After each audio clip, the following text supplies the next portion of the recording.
Hello, everyone.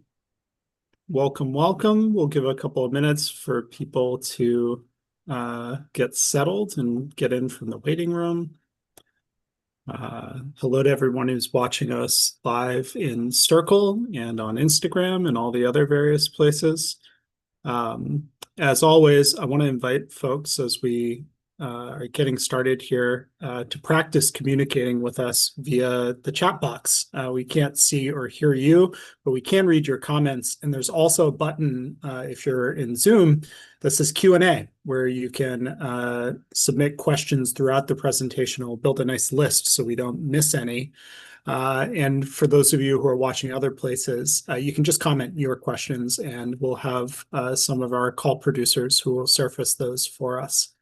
But I'm going to go ahead and just drop a quick note in the chat here and invite everyone else to let us know if you're running for office, what office you're thinking about running for, and where you're calling from. I, for example, am calling from Windham, Maine tonight. We'll be getting started in just a minute or two.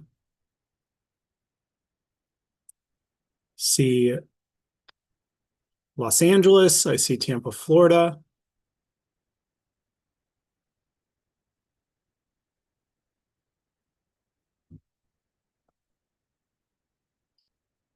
Alrighty. Give it another minute or two for folks to join. Bend, Oregon, Utah, Ohio, Las Vegas. We've got coast to coast representation on the call tonight. Washington, good to see.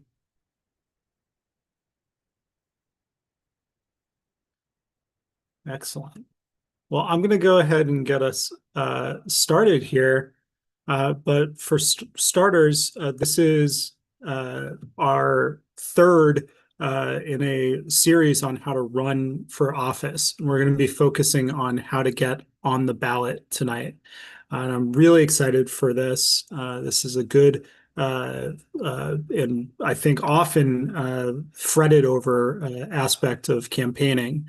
And we've got an excellent expert with us here tonight, Nate Allen from the political team and the success team here at goodparty.org is going to walk us through all things ballot access tonight. Nate, do you want to tell us a little bit about yourself, what you do at goodparty.org, and your experience with helping candidates, understand ballot access? Yeah, absolutely. So, yeah, I'm Nate. I'm the campaign success manager here at goodparty.org. So, I work directly with our candidates, helping them kind of get their campaigns going, run their campaigns, and get across the finish line. I've kind of worked all over this space. I've worked on third-party efforts and larger campaigns, but I'm really liking working on these small ones. I've even done ballot access campaigns for third parties to become an official party. So definitely excited to share some of that knowledge with everyone today. Excellent. Well, why don't we dive right into it? I wanted, Nate, for you to start with something that I know you've called the 5 pillars of filing. And I wanted you to start here because it kind of perfectly captures what separates candidates who sail through the process and the candidates who end up as cautionary tales in the team Slack channel. So if you could walk us through that framework. And I'll just say from my experience of working with candidates in the field, the moment somebody starts treating ballot access like a project with distinct work streams instead of a giant wall of bureaucracy, that's really where everything tends to shift for them. And this 5 pillars framework, I think, is a really good way to break things into manageable steps. Yeah, absolutely. So to start off, when candidates first look at ballot access, it can feel overwhelming, like this massive bureaucratic wall, as you put it. But if you break it down into these 5 distinct pillars, it really does become manageable. So I would think of it like organizing any complex project. You need those clear work streams. The first of these 5 pillars is the research. So this is where you kind of become a detective. You need to find your exact signature requirements, and really get specific about that. Is it 50 signatures or is it 500? Are there geographic distribution requirements, meaning you need signatures from different parts of your district? And critically, you also want to look at the history in your area. Have petitions been challenged before? What were the reasons for those challenges? Some jurisdictions are notorious for strict enforcement, while others are more forgiving. Now, the second pillar is the paperwork. So these are the documents beyond the petition itself. Most jurisdictions require a statement of interest or declaration of candidacy. Many require financial disclosure forms, even if you haven't even raised a dollar yet. And in some states, you'll encounter loyalty oaths or party affiliation statements. So as independents, you'll need to know exactly how to navigate that and fill out those forms if you need to. Getting those wrong can disqualify you, even if your petition is perfect. Now, the third pillar is the money. So, in many places, you have a choice. Sometimes you just have to pay a qualifying fee. Other places, you have to do this petition signature gathering process in lieu of that fee. The fee route sometimes is faster, but obviously costs more money. The petition route is free, but labor intensive. Some candidates kind of do both as insurance. So, you need to know your options and budget accordingly.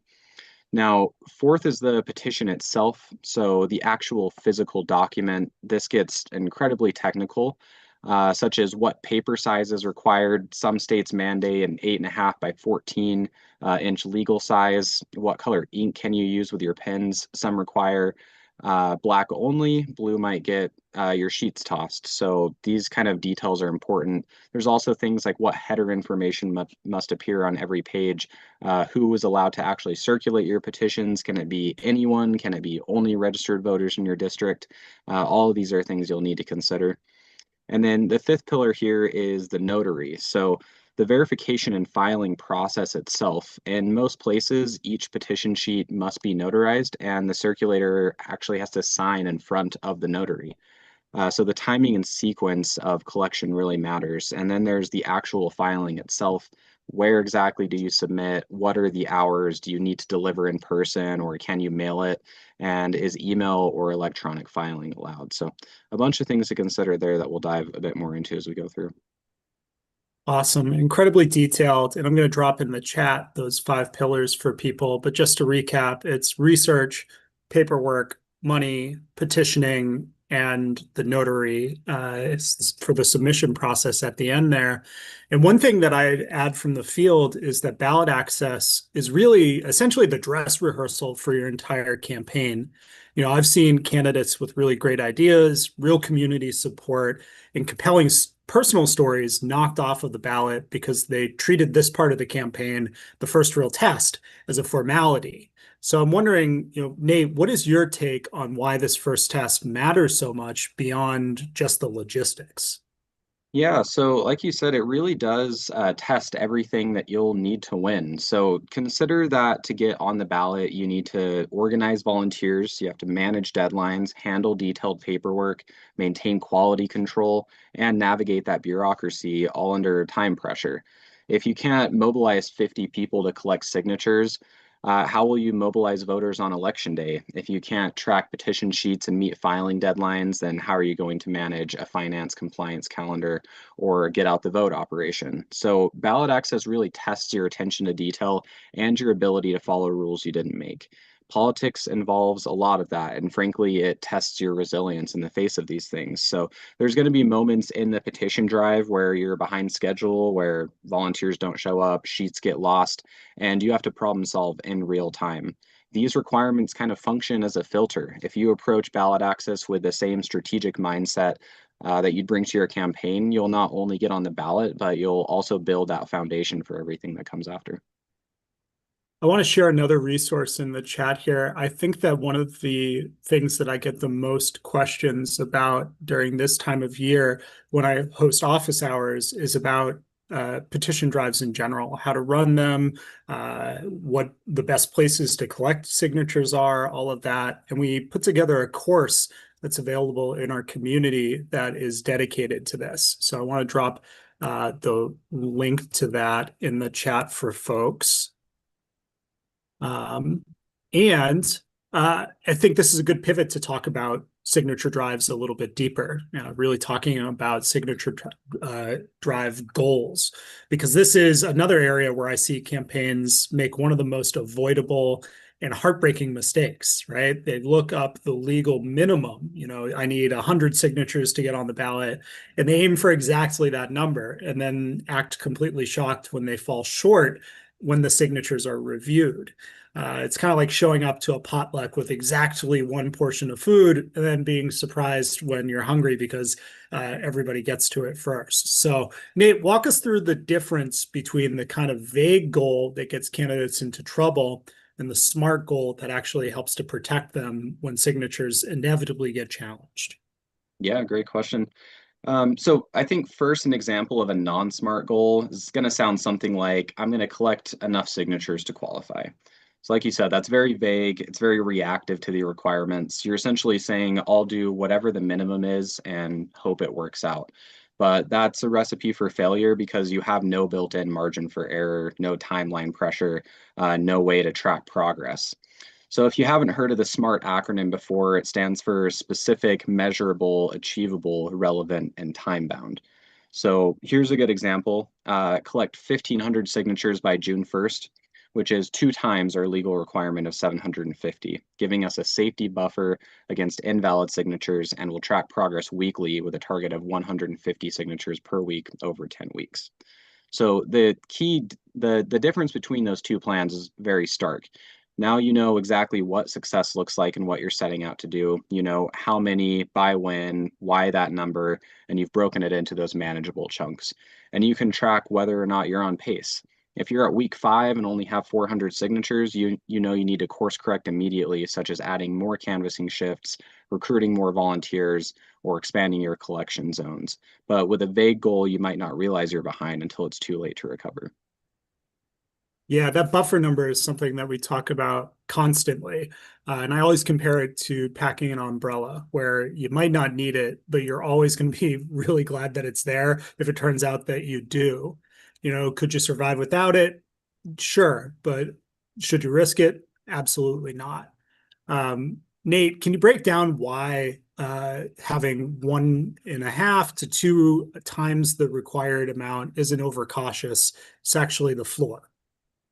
Yeah, so the reality here is that not every signature that you collect will count. Election officials will review your petition sheets and strike signatures that don't meet the requirements. A few reasons that can happen: the signer isn't a registered voter in your district, the address doesn't match their voter registration, the handwriting is illegible, the signer used a nickname instead of their legal name, the date is missing or incorrect, and sometimes even duplicate signatures where someone signed twice.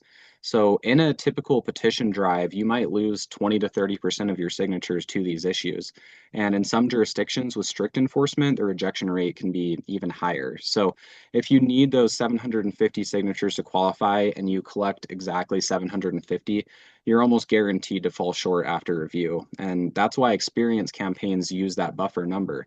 It's essentially just a multiplier that accounts for expected losses. So the standard is 1.5 to 2 times the requirement. So if you need those 750, you should aim for 1,125 to 1,500 signatures. Some candidates in contentious districts will go even higher, so 2.5 to 3 times, especially if they anticipate challenges from opponents. So you're building in insurance against both those innocent mistakes and sometimes potential bad faith challenges. Yeah, anecdotally, I've noticed a increased number of independent campaigns being challenged as well in the last couple of years, especially when running against long-seated incumbents. And I love this reverse engineering approach to goal setting because it's exactly how we approach goal setting for the rest of the campaign. Goodparty.org helps to put together a path to victory report for our candidates that starts at election day and then works backwards to figure out what you expect turnout to be, how many votes you need to win, how many voter contacts you need to get there. And this is basically the same exact principle, just with a clipboard instead of a ballot. And how you end up teaching your candidates to break this big scary number into something real and human, that's essential. So, Nate, I know you do this kind of day in, day out. How do you help candidates to break these big numbers into something that they can manage week to week and day to day? Yeah, so like you said, reverse engineering, work backwards from your deadline. So an example would be, let's say you need to collect 1,500 signatures and you have 10 weeks until your internal deadline. That's 150 signatures per week. But instead of stopping there, we can break it down even further. If you're doing petition collection at weekend farmers markets, door-to-door canvassing on Saturday afternoons, and tabling at community events, you might plan to get 60 signatures from Saturday canvassing, 50 signatures from Sunday farmers markets, and 40 signatures from a weeknight community event. And now you have a daily and even event specific targets. And then you can really effectively track that performance. You can say something like, our farmers market volunteers averaged 25 signatures per session last month. We need to either increase that or add an additional location. It's also worthwhile to build in some catch-up weeks in your plan. So don't assume that you're going to hit your target every single week. Weather happens, volunteers get sick, events get canceled. So I'd recommend planning to hit your goal within 2 weeks to spare. So if you have 10 weeks, plan to collect all 1,500 signatures in 8 weeks. And those final 2 weeks become your quality control and catch-up buffer. And one more pro tip, use your early weeks to test what works. So week one might be exploratory. You find 3 different collection methods and see which yields the best signatures per hour. And by week two, you double down on what's working and cut what's not. So really, you're just treating this like any campaign optimization. You're measuring, you're learning, and then you're adjusting. Awesome. We're going to talk a little bit more about timeline and planning these petition drives in just a moment. But I want to pause there because we just talked a lot about signature gathering, and I want to invite folks as we begin to transition into the next part. Feel free to ask questions. I see a first question here that I want to lift up from Jose Bello. What percentage of candidates get into the ballot by petitions rather than just paying a fee? I was researching an example of a candidate running for Congress that I got into the ballot with petitions, but got zero sort of information. So yeah, in your experience, Nate, how common is it for folks to be able to pay their way to the ballot versus have to use signatures in a signature drive to get on the ballot? Yeah, so I think that really depends on the office that you're running for. The requirements can vary widely. What I've seen personally is that some very, very small localities won't always have like a signature requirement, and you can pay, $10, $20 to file your application. Oftentimes, some of these larger jurisdictions as well, such as like congressional seats, will have those signature requirements to show kind of proof of viability in the area, and those can be more common in those larger races, especially if you're running as an independent. It's kind of an alternative way to the ballot as opposed to running through a party and getting a nomination. Yeah, and the good news on this is that we actually built a tool that helps you to answer these questions as well. So if you go to goodparty.org/elections, you should be able to enter where you live, and you'll be able to search through the different offices that you're eligible to run for.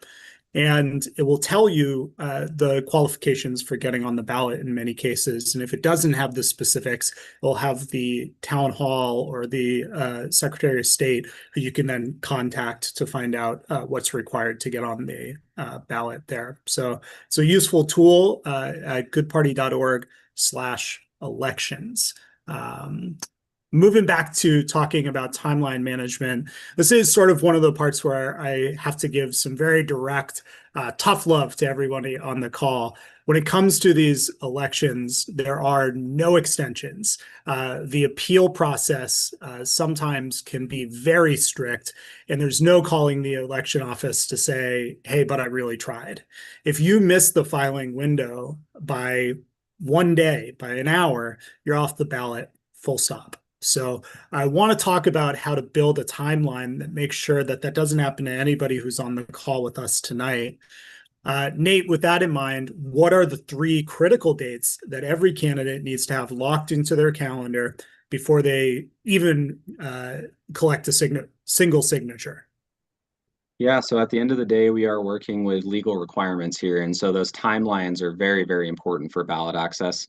Um, So I'd recommend keeping in mind those three critical dates anchored in your calendar. The first one is the first day. It's the earliest day that you can legally begin collecting signatures. So in many jurisdictions, there's a very specific window. You can't start too early or those signatures won't count. So for example, some states say petitions are only valid if signed within 90 days of filing.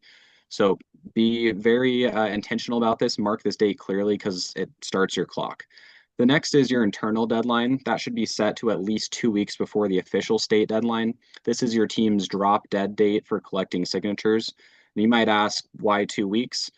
Because you're going to need that time to review every single sheet for errors. This is when you check for missing notary stamped, unsigned circulator declarations, pages that aren't numbered correctly, and any obvious invalid signatures you can preemptively address.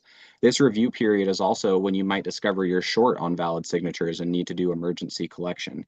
So it's better to find out with 2 weeks than to spare 2 weeks to spare than the night before filing. And then the last day is the filing window. So this is the official deadline, the exact date, time, location where your petition must be submitted. And again, this has to be very exact. Some jurisdictions have a filing period, such as you may file between June 1st and June 15th. Others have a single deadline. All petitions are due by 5 p.m. on June 15th. So you got to know which one you're dealing with and also know, do you need to file in person at the county clerk's office? Can someone file on your behalf? What are the office hours? Is there a drop box? Can you mail it? And if so, does it need to be postmarked by the deadline or received by the deadline? All of those details really, really matter. So these three milestones kind of create your operating boundaries. Everything that you plan from volunteer recruitment, training sessions, Canvas launches, notary appointments, those need to fit within those boundaries. Yeah, let's talk about that notary scramble because I could dedicate a true moment of silence to all the campaigns that have fallen victim to this completely avoidable disaster where you actually have the signatures that you need to get on the ballot, but finding time with a notary before you have to pass them in is what disqualifies you on a technicality.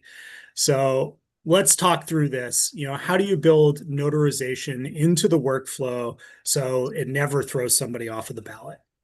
Yeah, that is the nightmare scenario that we see all of the time, especially with first-time candidates. So here's kind of a breakdown of what happens there. A volunteer spends 3 weeks collecting signatures. They finally turn in their sheets to the campaign on a Friday.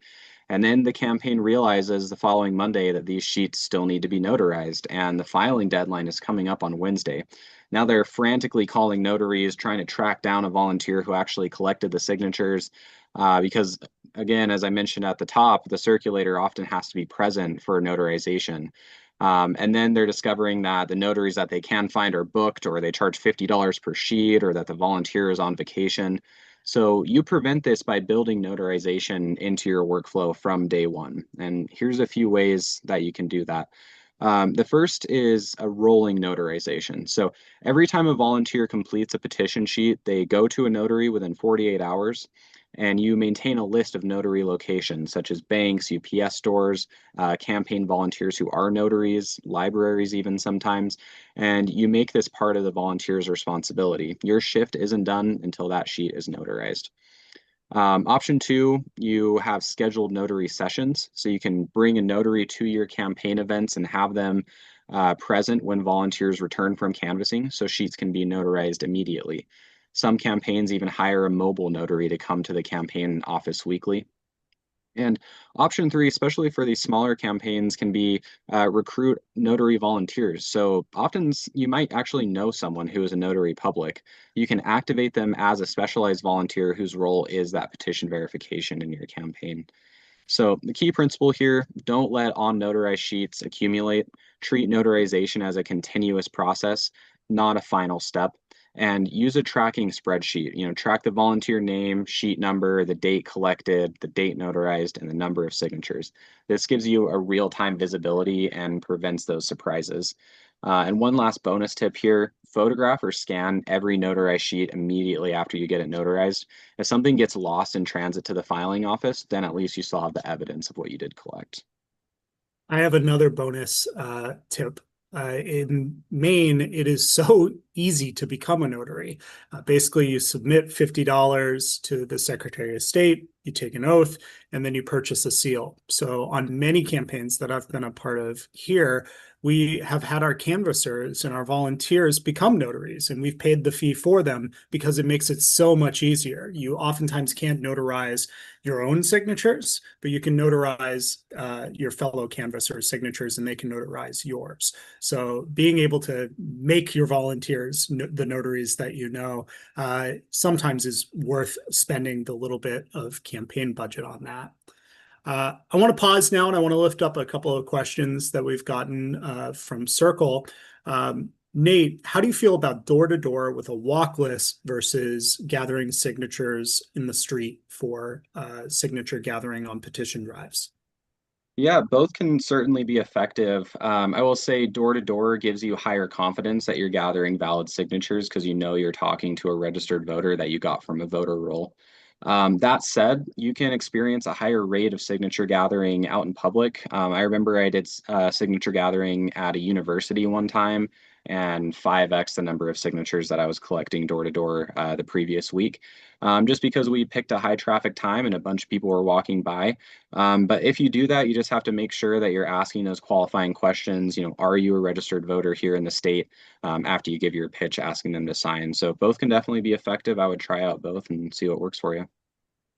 Yeah, I tend to be more inclined on the street canvassing side if you have those heavier urban centers. And I'm not talking about big, crazy cities. You know, I live in a pretty rural space, but if I were to go to a grocery store out here, I would probably see more voters than I would see at the doors. But Nate makes a really good point that every voter that you go to at the doors is actually registered at that address and has a higher likelihood of being somebody who you can have on the signature sheet. So it's a little bit of a balance. You should do both. And as a bonus set of recommendations as well, when you're thinking about street signatures, some of the best places that you can go to are the locations where you know that registered voters are likely to congregate. So the post office, your town hall, the DMV. Oddly enough, you have candidates who swear by just standing outside of the dump because there's usually a line to get into the dump, and everybody who goes there is a registered voter or a resident in that town just by virtue of going there. And there's usually a line where you can walk right up to their car. So that's a good tip. Nate, also a question from Circle. What are the best times and days to do door-to-door knocking? And what are the best times and locations to get street signatures? So I kind of began to answer that one, but I'd love your take on both door knocking times, best practices, and best practices for street signatures. Yeah, so to wrap up the answer on street signatures, great list of locations there. I'd say time of day is normally going to be busy times of day. So I would think like dinner time, especially in those high urban areas where people are walking around to events and going out to dinner, where you might just be able to catch a ton of people walking by on the corner. Those can be highly beneficial. Weekends, of course, so like Saturdays when people are out and about doing a bunch of things recreationally and also maybe in a good mood is a good time to catch them. But yeah, as far as door to door goes, also dinner time actually. Weekends as well. Saturday mornings are a great time to go door to door. One pro tip is if you go to neighborhoods that tend to have older residents, they're often, awake and ready to go earlier in the morning. I found that that's a great time to collect signatures and find a lot of people that are actually home, so you can get 5 signatures in 5 doors. So depending on, where you're going and the type of neighborhood you're in kind of shifts that advice a little bit.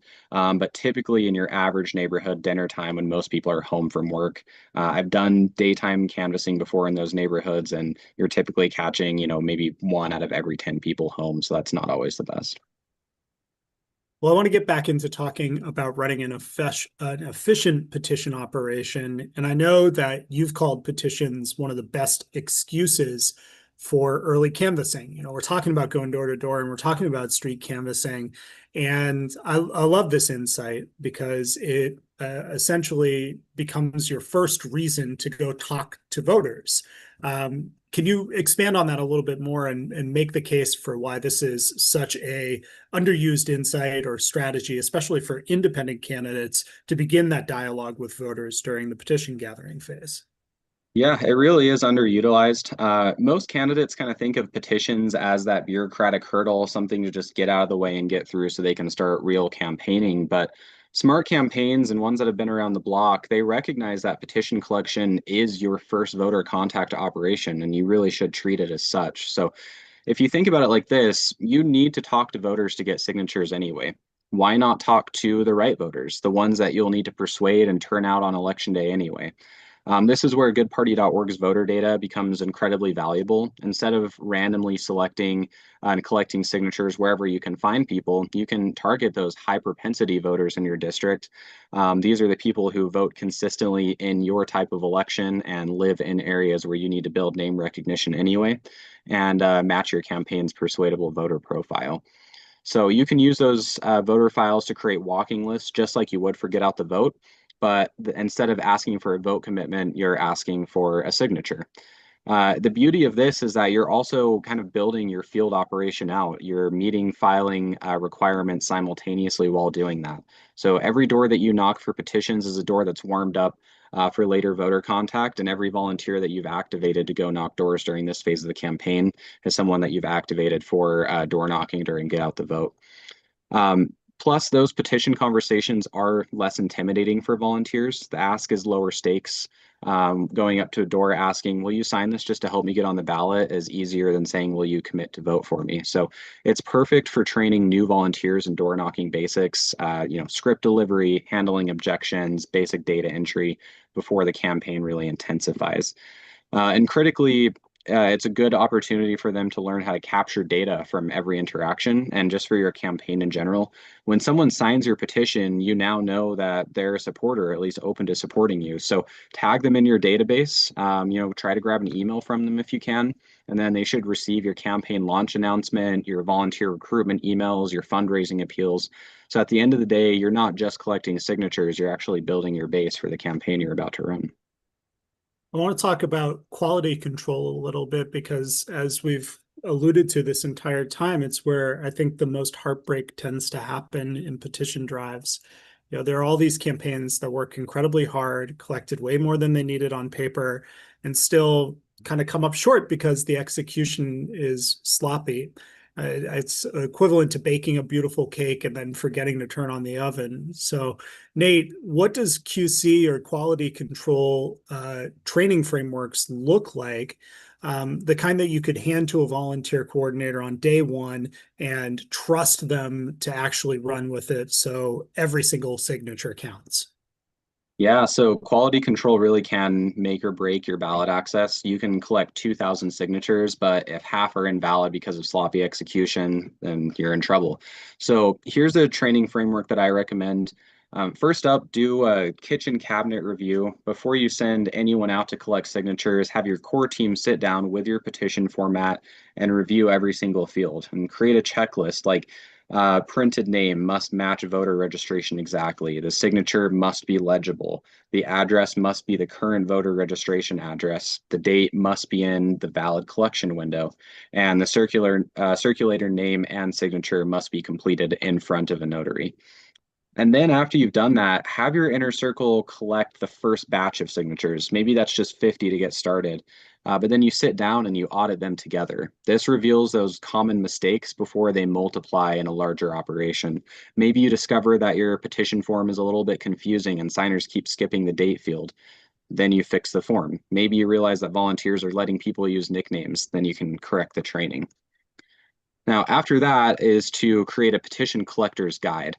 So it's a one-page cheat sheet that volunteers carry with them. It includes, the proper way to introduce the petition, what to say if someone asks questions, common mistakes to watch for as people sign, what to do with completed sheets, and who to contact if they have problems.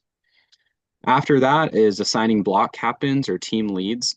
These are your most reliable volunteers who are responsible for specific neighborhoods or signature quotas. They collect signatures themselves, but they also QA the work of other volunteers. Before any petition sheets get submitted to the campaign, a block captain will review it and they'll create a 2-layer quality check. Fourth is to do random spot checks. So periodically have someone from campaign leadership review a sample of sheets from each volunteer. If you see repeated errors from a specific person, provide coaching immediately. The mindset that you want to instill here is quality over quantity. So again, 100 high quality signatures are far more valuable than 200 signatures where half get struck. That may sound like the same number, but if you instill that mindset in your volunteers, you won't have to worry about as many signatures getting struck, and you'll have a better idea of where you are when you submit those. So slow down, double check, and get it right the first time. I've got a couple more questions that I want to lift up here.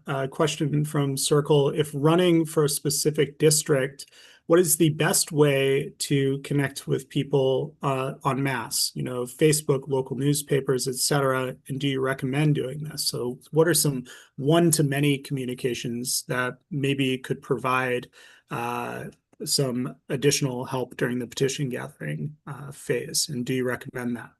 Yeah, well, I think that you named a couple of good ones there. Facebook groups are always super valuable, as oftentimes there's people who are active in that community who have already essentially self-identified by joining those groups. So you know that those people are in the right area. It's a good way to reach out and let people know that you're trying to collect signatures and that you'd love if they did it. Um, Text messaging can be a good way as well if you're interested in doing text messaging just to help you get registered for your campaign. Sometimes you can reach out to like your immediate environment and contact the people that you already know, add them in a quick group chat in your phone and reach out to try to get not only petition signatures, but also volunteers for your effort. Local newspapers, I haven't seen that one utilized as much, but you know, it's probably a good way to announce candidacy as well. You'll always need to look at how much it's going to cost to run those advertisements, but those are some ideas. Yeah, I've seen some candidates use texting through goodparty.org to announce that they're going to be canvassing in certain areas, you know, calling out a specific district and say, I'm going to be out in your neighborhood over the next several days, or I'm going to be at the farmer's market collecting signatures. I hope to be able to talk to you about the campaign and get your signature. And that can be an effective way to basically prime folks for that interaction, and increase the likelihood that they're prepared for it when you find them. Another question here, is there a way to collect electronic signatures during petition drives?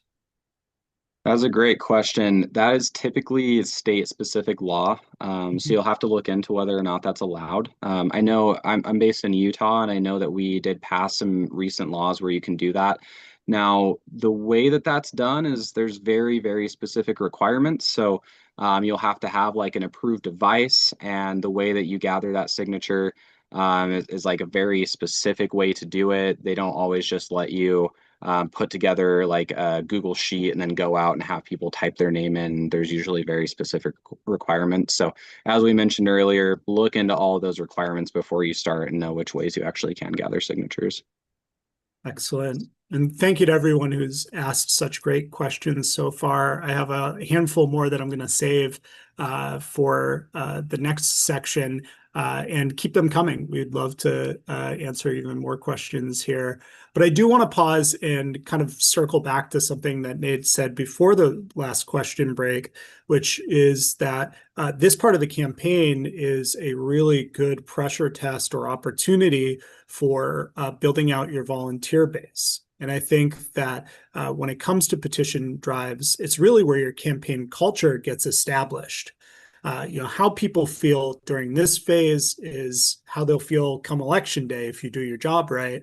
So, Nate, what does it look like to really empower volunteers in the petition operation and make sure that your best signature collectors end up being some of your early volunteer captains in the next parts of the campaign? Yeah, so the name of the game here is volunteer empowerment. That's really huge because petitioning is fundamentally a distributed operation, meaning you can't do it all yourself. So you need to activate volunteers and trust them to execute independently. but within those clear guardrails. So, as I mentioned earlier, that block captain model is a perfect example of empowerment.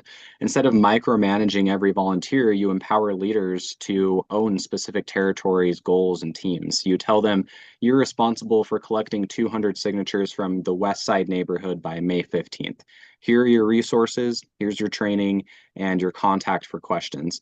How you organize the work is up to you. Do you want to do canvassing, tabling at the community center, petitioning after church on Sundays? After all, they may know that area better than you even do, but you empower them to own the outcome of the effort in that area. And this really does tap into people's intrinsic motivation. They're not just following orders, they're leading a mini campaign. And it scales your operation because you're developing leaders who can recruit and train their own volunteers. That also lowers the amount that you personally have to worry about as you're running a lot of different things in a campaign. You also empower volunteers by giving them visibility into progress. One thing is that we've seen a lot of people do effectively is to use a shared tracking tool. So that can be a simple Google Sheet, or it can be, a goal thermometer posted in your campaign office. When volunteers can see we're at 1,200 signatures out of 1,500, they understand that their contribution matters. They can see the progress and the finish line coming up. And lastly, it's really important to celebrate milestones. When you hit 50% of your goal, send a thank you email to all petition collectors. When someone turns in their fifth completed sheet, recognize them publicly. So empowerment isn't just about the delegation, it's also about the recognition on the other side and the connection to that larger mission. Volunteers at the end of the day need to feel like they're part of something meaningful. They're not just cogs in a machine, they are part of what you are trying to do. Awesome. Well, let's talk about common filing mistakes. And this is the section where I want every first-time candidate to really tune in, right? Write these ones down, print it out, laminate it, frame it, put it above your fireplace, show it to your kids, tell them it's important, because these are, to me, some of the most painful mistakes that people make that can disqualify you from making it onto the ballot or disqualify a set of signatures. I kind of want to do this in a lightning round format, Nate. I'm going to give you the issue, and then I want you to tell me what it means. So let's start with wrong colored ink. Yeah, so some jurisdictions specify black ink only. If your circulator signs in blue ink, those sheets might be invalid. We've seen candidates lose, 200 signatures because someone used a blue pen. So the solution is put in capital bold letters, black ink only, on your petition collector guide, and only provide black pens to volunteers. Yikes. Yeah. Nothing worse than having signatures that are totally valid other than they're written in blue and have that keep you off of the ballot. Okay. Next one in the lightning round, failure to number pages. Yep. So many states do require that petition sheets be numbered sequentially, page 1 of 14, 2 of 14, and so on. So if you submit unnumbered pages or the numbering is inconsistent, you actually could be rejected. So for your own sake, do this numbering during your quality control review phase before filing. Okay. Circulator signs before notarization. This is a big one. So the circulator must sign the verification statement on the back of the petition sheet in the presence of a notary. So if they sign beforehand and then go to a notary, that's invalid even if it's notarized after. So trained volunteers do not sign the back until you are standing in front of the notary. Okay. What about this one? Header text non-compliance. Yeah, many jurisdictions have very specific language that must appear at the top of each petition page. So sometimes it has to be word for word statutory language. If you paraphrase it or leave out a sentence, your petitions might just be rejected. So don't freelance this. Get the exact required text from your election authority and make sure it's on there. Okay. This one is a little bit of a curveball for a statewide candidate having signatures from more than one town on a page. Having signatures from more than one town. So if you're running for a statewide, sometimes there may be requirements that you have to have signatures from specific areas on each individual sheet, but I'm curious if you have any other insights there.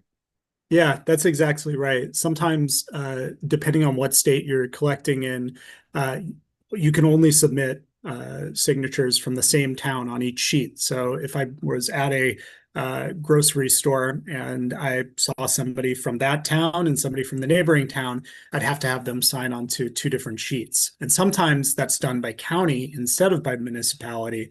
So this just underscores the fact that all of these election rules are oftentimes hyper local, and that can be to state, to town, to county, and it's always worthwhile checking on what those rules are. All right, last and not least, signature outside of the collection window. Yep. So as mentioned earlier, if your collection window is March 1 to May 15 and someone signs on February 28th before that March 1st start date, that signature won't count. So just make sure that the date field on your petition is filled in correctly for every single signer. Awesome. So here's something that I don't think enough candidates know is even an option, but there's the ability to get a pre-audit from most board of elections before you go to print. Basically, a show your work early move. It doesn't usually cost anything except for a little bit of time, maybe some mild social anxiety if you're anything like me and a little bit of a perfectionist, somebody's checking your work. And it can save you a ton of time on your campaign. So, Nate, can you walk us through how a conversation like this actually goes? And also, why is this a relationship building opportunity with election officials? Yeah, so this is an insider tip that very few first-time candidates know about, but it can save your campaign. The concept is if you, before you print 500 copies of your petition and send volunteers out into the field, you can take your draft petition format to the Board of Elections or county clerk, whoever administers ballot access in your area, and then ask them to review it for compliance. You'll just say something like, I'm planning to use this petition format for my campaign. Before I print and circulate these, can you confirm that the header language, the signature fields, and the layout all meet the legal requirements? I want to make sure I get this right the first time. Most election officials will actually help you. They're not rooting for you to fail. They just want to administer elections according to the law. And they'll actually appreciate you coming up to them. So if your petition has a problem such as wrong font size, missing disclaimer language, incorrect office title, they'll tell you before it matters. So you fix it, reprint, and proceed with confidence. I also recommend doing this for any other filing documents. So your statement of candidacy, for example, your financial disclosure forms. Think of it as submitting a draft to a professor before the final paper is due. You want to know where you're off track while you still have time to fix it. And the pro move here, as Rob alluded to, is you're really building a relationship with your election officials early. So you're introducing yourself, you're being respectful and professional, you're asking those good questions, you're showing that you care about getting things right, and then you're following the guidance that they give you. If there's a question about your petition later, the fact that you've been diligent and communicative upfront really does work in your favor. You're not just some random person who showed up at 4:45 p.m. on deadline day with a mess of papers. You're a serious candidate who's been dotting I's and crossing T's all along. Excellent. So I have one last question for you before I open it up to audience questions, and I see a good backlog of at least 7 of those. So if you're sitting on a question in the chat, now's the time to ask it. But I want to land this first. Nate, if you're talking to a first-time candidate who's staring down ballot access and is maybe feeling overwhelmed or wondering if they're in over their head wanting to run for office, what would you tell them if you could really distill it down to just 5 things that separate campaigns that make it from those that don't? What would those 5 things that you would leave every first-time candidate with be? Yeah, so there are a few things that separate those successful ballot access campaigns from what might feel like a disaster. So first up, start earlier than you think you need to. The biggest mistake is underestimating how long this takes. If you think you need 8 weeks, plan for 12. Get prepared if you're still waiting for that first day. Get everything ready to go before the first day you can actually gather signatures. Bureaucracy can be slow, volunteers are unpredictable, and problems compound under time pressure. So that early start gives you room for error. Number 2, treat ballot access as a campaign in itself. Don't think of it as a preliminary task before the real campaign starts. This is the start of your real campaign. So assign a dedicated person to own it, maybe a ballot access coordinator, and give them the authority to recruit volunteers, schedule events, and troubleshoot problems. If it's just something the candidate is doing on the side, it probably won't get done well. Number three is to document everything. So, like I said earlier, take photos of every petition sheet before you submit them, keep copies of all filing paperwork, maintain detailed records of who collected what, when, and where. If your petition is challenged and in competitive races, it probably will be, you're going to need that evidence. So, documentation is your insurance policy. Find someone like myself who loves organizing Google Drives or folders and make sure that they know what they need to do. Number four, budget for professional help if needed. If your jurisdiction's rules are particularly complex or if you're facing a well-resourced opponent, consider hiring an election law attorney to review your petition before filing. Yes, it can cost money, but getting knocked off the ballot costs more your entire campaign, right? So sometimes the best $1,000 you spend is on a lawyer who catches a fatal error before you file. Lastly, use goodparty.org's resources. As we've been mentioning, we have that voter data available. We have ways to see what petition requirements you might have. Use those to organize a more targeted petition gathering effort. And we also have a community of other candidates and elected officials on our Circle platform who can offer their experience and advice. So ask around on there as well. Closing statement here. Ballot access is intimidating, but it's also empowering. Every signature you collect is someone saying, yes, I want you to have the opportunity to run. And that's powerful. That's democracy. So treat it with the seriousness it deserves, execute with discipline, and you'll not only go ahead and get on the ballot, you'll build that momentum that carries right into the rest of your campaign. Excellent. So I'm dropping this in the chat just to reiterate. Start early, treat ballot access as a mini campaign unto itself, document everything, budget for professional help as needed, and use goodparty.org's resources. We have trainings, we have data, we have a lot of things that make this process easier, and they are all free, or as close to free as we're legally allowed to offer, as we oftentimes joke. So I want to throw it now back to the audience and dive into questions that they've asked. And we've got some good questions, and we'll do this for the remainder of the time that we have left or until we exhaust the questions that people have. This first one I absolutely love. Nate, it puts you on the spot a little bit, but can you give us your best pitch for collecting signatures? What does the Absolutely. script sound like in action? Yeah, I've done this a lot, so I found a pretty good script that worked for me. Typically, you want to give a quick introduction. So, hi, my name's Nate. I'm out gathering signatures for blank, running for blank. Um, and then what I normally do after I've kind of done that quick introduction, I will just ask a question that's obviously going to be a yes. So I'll ask something like, are you a registered voter? The key here is you already know they are, right? So they're going to go, yes, I am. And before they can even think about it, I push that clipboard and pen forward and say, cool, you want to sign? That just gives them a really easy, low barrier way to be like, yeah, I guess, sure, why not? I've already said yes to one question. What's one more yes? It's not a big deal just to help someone get on the ballot.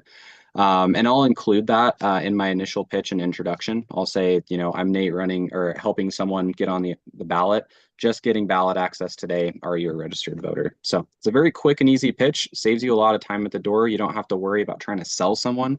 You just make it seem like it's no big deal. And that's worked really well for me. Excellent. Should we reach out to base supporters, persuadable voters, or turnout voters during signature drives?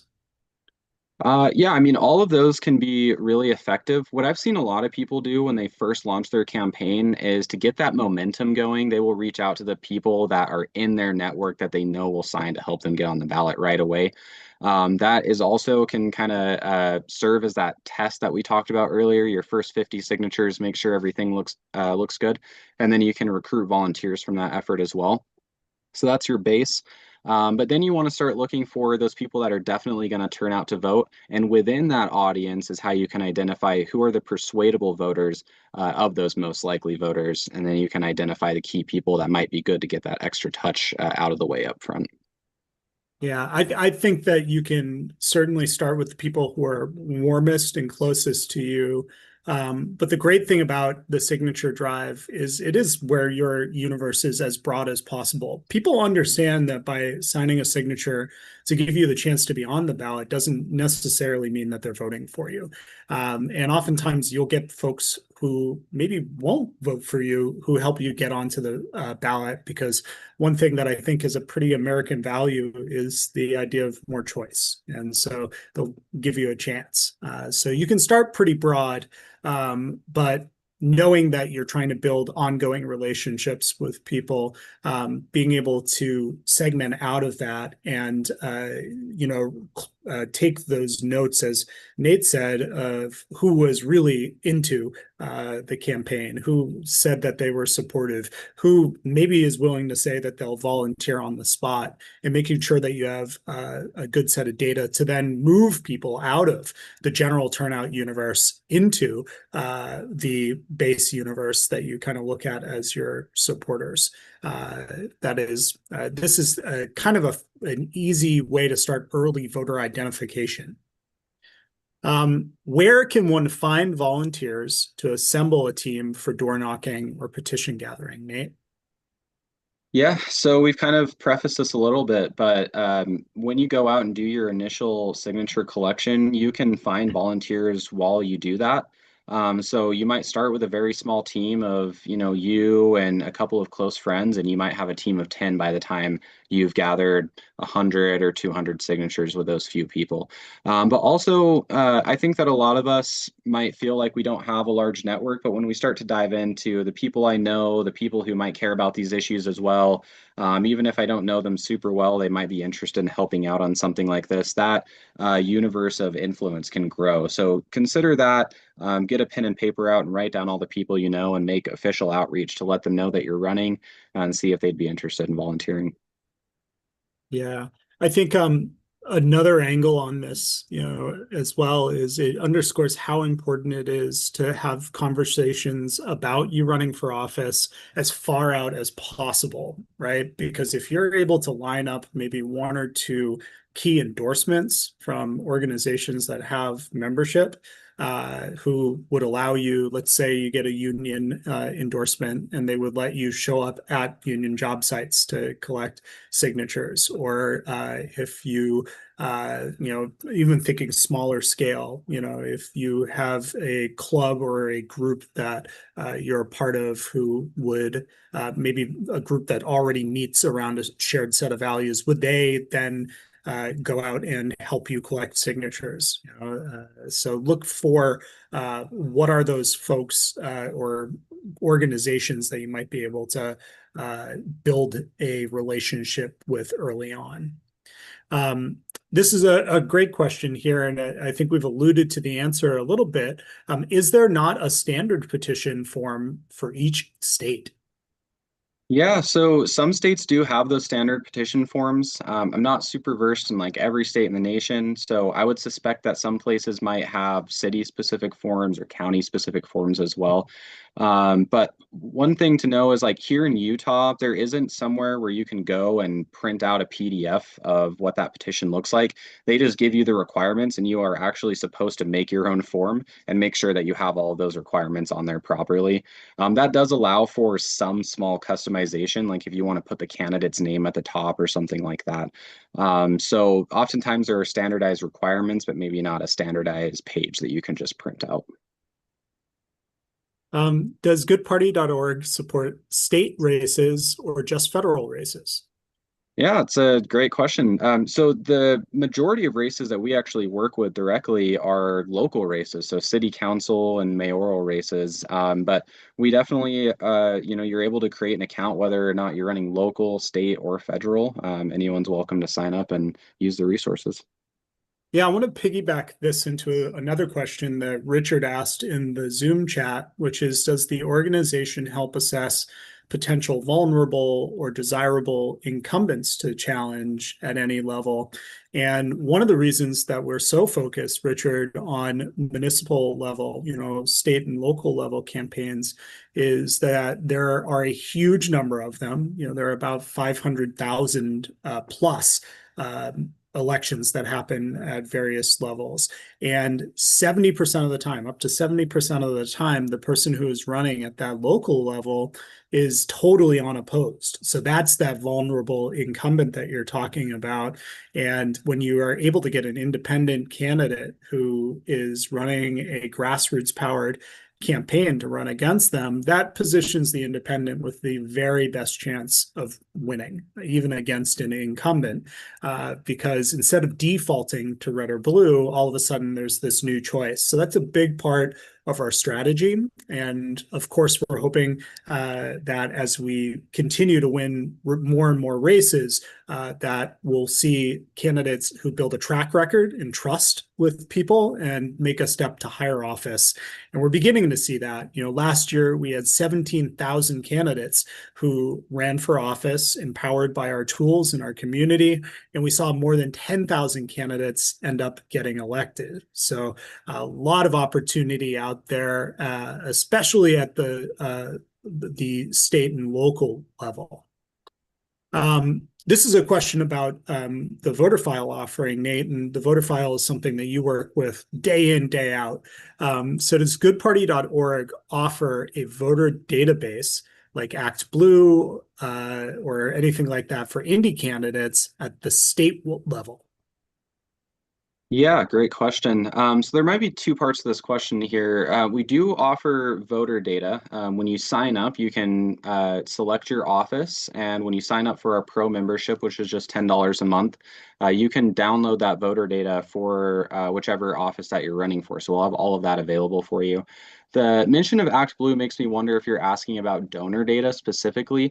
We don't have any donor data available. This is like registered voter data. So you can look specifically at demographics, addresses that people are registered at. We have phone numbers for texting and robocalls, mainly focused on voter outreach. Excellent. Well, I want to offer up a final call for questions, both from Zoom and to the folks who are watching in Circle.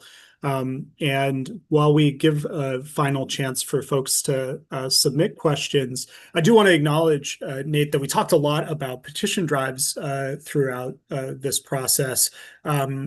For the folks who simply have to pay a fee to get on the ballot, and for the folks who are probably going to just have to fill out some of the paperwork, do you have any best practices for those folks? I think a lot of what you said is applicable, but just sort of some final notes for those people about how to navigate what can sometimes be really confusing paperwork and what assets that they might have in their local elected officials. Yeah, exactly. So when you have to fill out paperwork, same kind of mention as we said with like the petitions, go talk to your county clerk or whoever's in charge of accepting those documents ahead of time to make sure that you're understanding the documents, that you know what requirements are in place, know the deadlines that things have to be submitted by. I have talked to so many people who have just like filed their documents on the wrong day or missed one line that they didn't fill out and weren't able to run. So just make sure that you know all of those things ahead of time.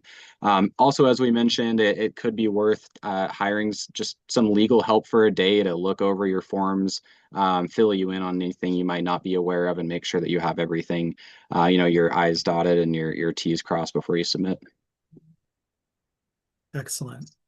Well, the last question that I saw was, will this recording be made available so people can revisit this training? And it absolutely will. We post the recording next day to our community, the goodparty.org community. And this is a great time to ask our producers to drop a link to the community. The community has deeper dive courses on how to get on the ballot, how to win elections, even how to adapts to serving once you are elected. And it also is a place where I host regular office hours every Monday where I will answer questions live for people. It's a chance to talk directly to me on a video call. And there's the opportunity to mix it with a lot of other candidates who are running for office all over the country. There are over, I believe, around 6,000 members in the community right now. Most of them are folks who are running for office in 2026 and 2027. So if you want to see that recording, if you want to dive in even deeper into the ideas of running for office, the community is the very best place.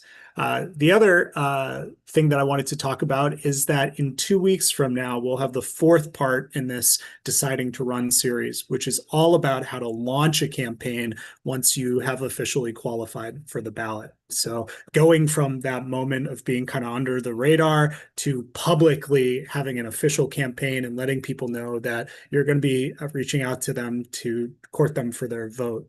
So thank you all for being here. Thank you for asking really great questions. I want to offer up the closing moments to Nate.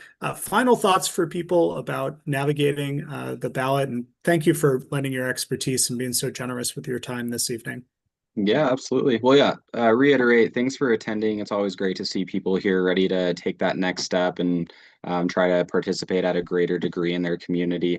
At the end of the day, like we said, this can be intimidating, but hopefully the tips that you found here tonight will really help you kind of calm down about it and just develop a structured process. There's always clear guidance on how to do that. So just make sure that you know what that process is and you'll be okay. All right. Well, thanks, Excellent. Well, everyone. on that note, I will let us all go, and we will see you in 2 weeks to talk about how to